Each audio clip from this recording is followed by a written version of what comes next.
On the surface, the idea of famous racehorses being reborn as anime girls who run races and then perform idol concerts is a little strange. But the franchise Umamusume Pretty Derby has become a massive cultural phenomenon. And right at the heart of it all is its original main character, a cheerful, endlessly hungry girl from the countryside named Special Week. Or Special Week. She might seem like What is that? What is that panel? Countryside named Special Week. What the hell? What's that? Let me take my camera off. If you win, I'll sit on your face. All right, now. Or Special Week. She might seem like your typical upbeat protagonist, but the real secret to her character and the reason she was chosen to launch this entire universe is that her story isn't really a work of fiction. What makes her so compelling is that the creators didn't have to invent a perfect hero's journey for her, they just had to find one that had already played out, year by year, on the racetracks of Japan. This is the story of how a real-life legend became the blueprint for an anime icon. This is the story of Special Week. So to really get why this character works and why she was chosen as the face of the franchise, you have to look at the actual horse. Because the story of the real Special Week isn't just a list of wins and losses. It is almost suspiciously well written. If you handed this horse's life story to a movie producer, they would probably tell you it was a little too little on the nose. It starts with the most classic element of any hero's journey, a tragic origin. His mother, a horse named Campaign Girl, passed away just 3 days after he was born. This left him as an orphan, having to be hand-fed by the farm staff just to survive. Now, an orphan story is already compelling, but it gets more specific. He was given a surrogate mother to raise him, which is common. What wasn't common? That's what the trainer was. We still really didn't go deep into who exactly this trainer was. Was the surrogate they chose. She wasn't another thoroughbred, one of those sleek, elite race horses. She was a draft horse. Think of a big, sturdy horse used for farm work. That was his mom. So from his earliest days, he was an outsider. He was raised in a different environment by a mother of a completely different kind. Not a trainer? The mom? This girl, this blonde-haired girl wasn't a trainer? But you're talking about real life, right? Earliest days, he was an outsider. He was raised in a different environment by a mother of a completely different kind, away from the herds of other future champions. The creators of the anime didn't have to invent a compelling backstory about an outsider from the countryside trying to make it. She wasn't one? Okay, but how was she able to train her so well, though? Okay, didn't have to invent a compelling backstory about an outsider from the countryside trying to make it in the big city. They just had to copy and paste from reality, quite literally. Then you look at his family tree, what's called a pedigree in the horse world. It also reads like a perfect setup. His father, or sire, was a horse named Sunday Silence. To put it simply, he was an American champion who came to Japan and became the most dominant and important fodder of racehorses in the country's. I'll be honest, guys, I still don't know what a groom is. History. Being his son, I just saw her like training Special Week for a bunch of specific scenarios and then her actually benefiting from her training while she's racing. I just took that as her being a trainer, but okay, groom it is. Most dominant and important father of racehorses in the country's history. Being his son meant you were basically born into racing royalty, with massive expectations on your shoulders. But his mother's side of the family was pure Japanese racing legacy. Her family line traced all the way back to a very important ancestor named Shiraoki, a foundational mare, meaning she What? American champion who came to Japan and became the pedigree, copy and paste from reality. Okay, Special Week. Quite literally. Then you look at his family tree, what's called a pedigree in the horse world. It also reads like a perfect setup. His father, or sire, was a horse named Sunday Silence. Are we still talking about Special Week? It also reads like a perfect setup. His father, or sire, was a horse named Sunday Silence. To put it simply, he was an American champion who came to Sunday Silence is Special Week's father?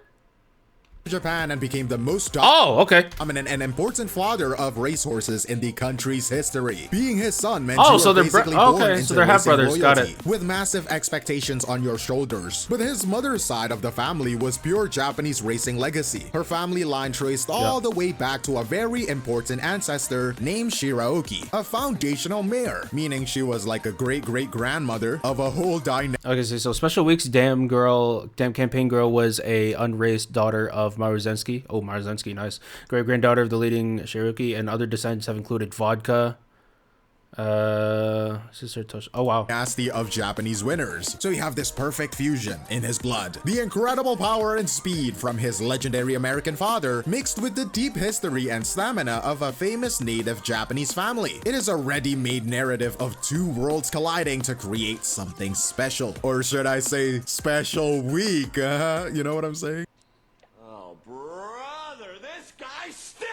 And that story arc pays off at the absolute peak of his career in the 1999 Japan Cup. The Japan Cup is a huge international race where Japan's best goes up against the top horses from all over the world. That year, the big challenger was a horse from Europe named Monju, who was considered the best in the world at the time. The stage was set for a classic us versus them showdown and special week. Wait, what was that? I saw that. Monju was considered the best in the world at the time until he showed up. Is that Gold Chip? The stage was set for a classic us versus them showdown and special week delivered. He won decisively. Yeah, that was season 1. The moment that cemented his legend wasn't just crossing the finish line, it was what his jockey, the famous Yutaka Take, said afterwards. He declared that he was proud to be Japanese. It turned a horse race into a moment of national pride. The orphan, born from this perfect blend of domestic and foreign blood, had defended Japan's honor on the world stage. You cannot write a better climax than that. A horse with a storybook beginning had a storybook peak. But a hero isn't just defined by their greatest wins. My thing is, yeah, like I did a little bit more reading on my own time after I finished season 1. And then I was a bit skeptical on her being the best in Japan because she won one race, despite the fact that she's gotten 7th before. She's gotten she's lost a number of times in season 1. But then I read that like the most important races, she ends up getting first place. She wins all like the real big races. Some of the lesser important ones she doesn't really do as well, but like the real important ones that she wins. In many ways, and that's why they still call her the best in Japan. They are defined by their adversaries and the moments they fall short. Special Week raced in an era that became known as the Golden Generation, which is just a way of saying he was surrounded by a particularly talented and competitive group of horses. His thank you so much for the tier 1, appreciate it. Story is completely tangled up with theirs. You had rivals like Seiyun Sky, for example. He was a classic frontrunner, meaning his strategy was just to sprint to the lead right from the start and dare everyone else to catch him. This style gave Special Week a lot of trouble, and Seiyun Sky actually beat him in 2 of the 3 races that make up Japan's Triple Crown, which are the most important races for any 3. She did eventually get the run back, though. Pretty sure. And but Grass Wonder, she never got that run back. She lost her, at least in the anime from what I saw. She raced against her once, and then she lost her. And never raced her again. Your old horse. So right away, the idea that Special Week was some unstoppable force is off the table. He had clear challenges Sky Jockey's master for front runner, but his ultimate rival, his true nemesis, was another horse named Grass Wonder. The history between them is simple and brutal. Special Week never once beat Grass Wonder. In their 2 biggest races against each other, Grass Wonder won both. And there's people out there saying touching grass is an easy thing. And their final showdown is the most critical event in Special Week's entire history. It was the 1999 Arima Kinen. This was the last race of his career. And this was before this is after season 1. Also, the last race of Grass Wonder's career. The final battle. The story couldn't be more perfectly set up. The race ends in one of the closest photo finishes you will ever see. 4 horses hit the line at almost the exact same time, and after a long review, the win was given to Grass Wonder. The margin of victory. Wait, hold on. Which Grass Wonder is 11, Special Week is 3, right? Not Grass Last Race. Oh, no, okay. Anime is not Grass Last Race. I didn't say that. So number 3 and number 11 is Opera. Wait, what?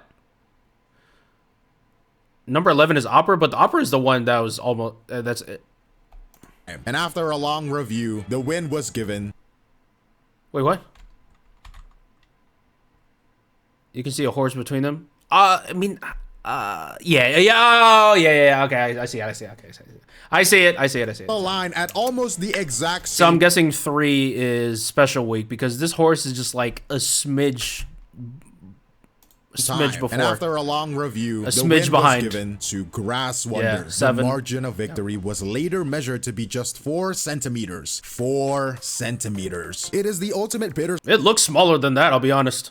sweet ending. In the final moment of his spectacular looked like 2. career, he is denied his storybook victory against his greatest foe by the smallest possible margin. He retired with an unresolved goal, a final challenge that he failed to meet. And this single loose thread, this dramatic, painful, unresolved loss, is the most important piece of narrative fuel the creators of Umamusume had. It is the ultimate what if, and as we will see, they would build their entire fantasy around answering that question.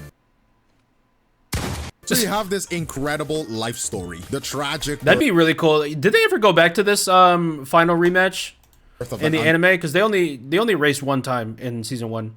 Underdog journey, the climactic wins, and the heartbreaking final defeat. How do you turn all of that into a single, Not the first time, second time talking this to Grass Wonder in the game. Oh, in the game, okay. Anime character? Well, you translate it very carefully, piece by piece. Let's start with her core motivation in the anime. Her promise to become the best Umamusume in Japan for her 2 mothers. This isn't a random anime trope. It is a direct and frankly masterful adaptation of his real-life origin. The deceased birth mother in the show is his real mother, the horse campaign girl. And the kind human mother from the countryside who raises her, she is the stand-in for that surrogate draft horse and the human farmhands who actually raise the orphan. The creators took the core emotional truth of his birth, being an orphan raised by a different kind of mother, and made it the entire reason for the character's journey. It is a really sad backstory, but it is also her purpose. Once you have the motivation, you have the design of the character, and again, nothing is accidental. Her appearance is basically a visual biography. Take a look at her outfit. The prominent purple zigzag pattern on her skirt isn't a random design choice. It is pulled directly from the silks. That's the colorful uniform the jockey wears. Of her main real-life jockey, Yutakatake. They really go. You could do it like entire analysis videos for each Umamusume's outfit. That's how in-depth these designs are.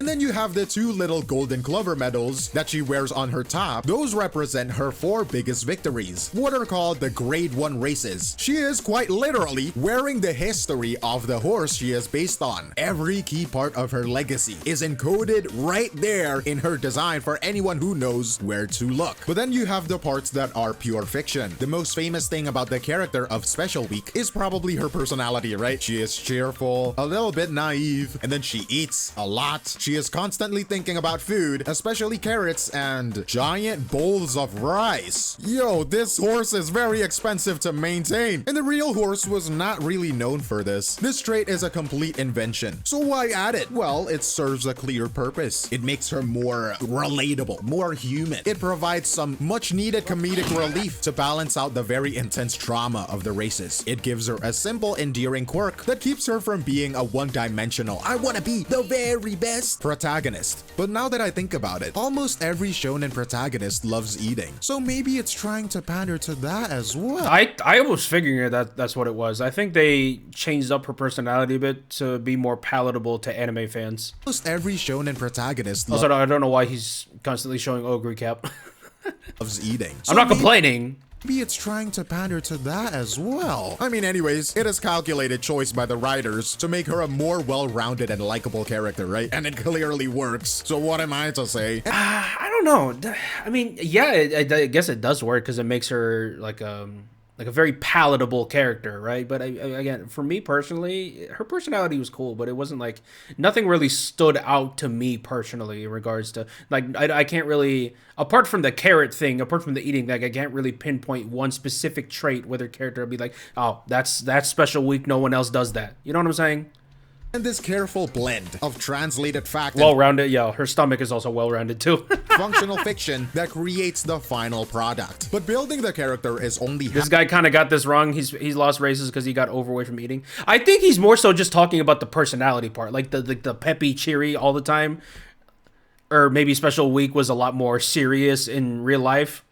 But I think that I don't think he was referencing the eating thing. Half of the battle, you also have to adapt her actual career with all of its triumphs and failures. And I think this is where Umamusume Project shows its real genius. It retells the story, but it also actively engages with it. And in the most important moments, it rewrites it. The first and most significant example of this is in the anime, with the character Silent Suzuka. The real horse Silent Suzuka is a legend in his own right, but his story ends in tragedy. In the 1998 Tendo Show race, he suffered a severe leg injury that was so catastrophic he had to be put down on the track. It is one of the most infamous and heartbreaking moments in the sport's history. The anime recreates this race. The injury happens. It is a tense, awful moment. But then they make one crucial change. She survives. I think this is way better than a sad ending. They deliberately transformed this historical tragedy into a story about hope. Suzuka's long, painful rehab becomes the central emotional challenge of the first season. It becomes the thing that forces Special Week to grow up and find a deeper reason to run. They took a real-world tragedy and turned it into a narrative pillar of resilience. It is a powerful what if, but the game takes this idea of rewriting history one step further. It gives the power to the player. The main story in the game builds towards that final fateful race we talked about, the 1999 Arimakinen. The race the real Special Week lost to his nemesis, Grass Wonder, by just 4 centimeters, right? The ultimate unresolved goal.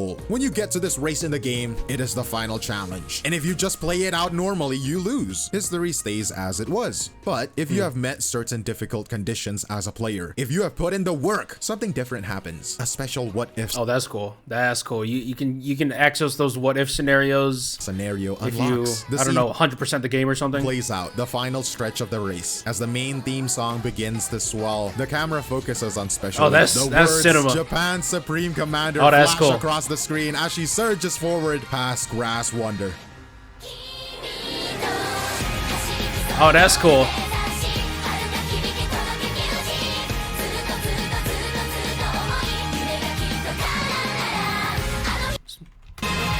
Sophisticated way to, at least that is what the editor of this video is gonna do for Yeah, you. I've seen the alt before. Yeah, I remember.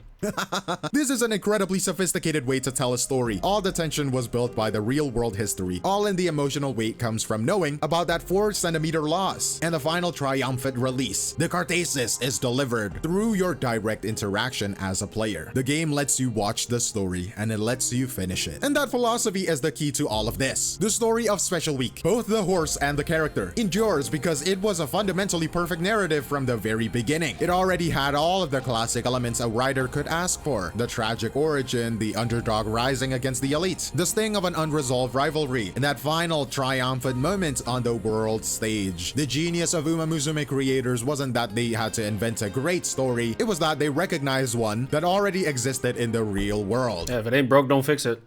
And they understood exactly how to translate it. They knew which parts of history to honor, which real-life tragedies to rewrite for the sake of a more hopeful emotional journey, and most importantly, which defeats to leave unresolved, so that the audience could be the one to finally claim the victory themselves. And in the end, Special Week serves as the perfect bridge. She connects the factual, sometimes complicated world of horse racing history with a simple, emotional, character-driven world out of anime. Her legend was born in the turf, but it was immortalized on the screen. And that is the end of the video, but let me know what you all think. That is all from me, Glaive Kyo, and I will see you in the next one. Cheers. Pretty interesting. Nice. Music is very epic. Holy crap. Okay. So I think another I think another reason on why her being the season 1 protagonist was probably a good idea is because her story was more straightforward than some other protagonists. For example, Tokai Teo. Tokai Teo is definitely like much more of a roller coaster of a story. So I feel like if you wanted to get introduced into the world of horse racing and the world of Umamusume, I think starting out with a character like Special Week, where you're able to follow, where you're, it's like a little bit more straightforward, right, than protagonists like Tokai Teo. I feel like she's a good introduction protagonist into the universe. So okay, again, she's not one of my favorite protagonists in the Umamusume, but you know, I still think for what purpose she serves, I still think that she did very well.